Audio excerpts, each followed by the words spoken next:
přání. Malá miminka a ještě i ty nejmenší děti nemají v hlavinkách to, co mnozí z nás, myšlenkové smetí.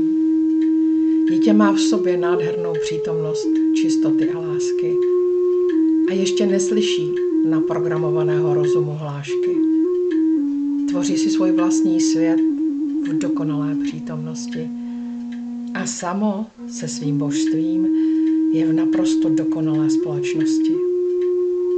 Má-li se k lepšímu změnit dění ve světě, je nutné pustit k vládě duši našeho vnitřního dítěte.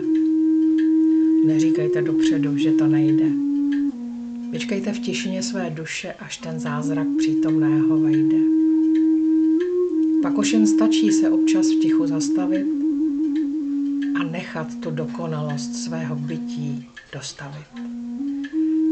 Následně zmizí vnější a vnitřní já, aby byl nadále jeden, kde doposud byli dva.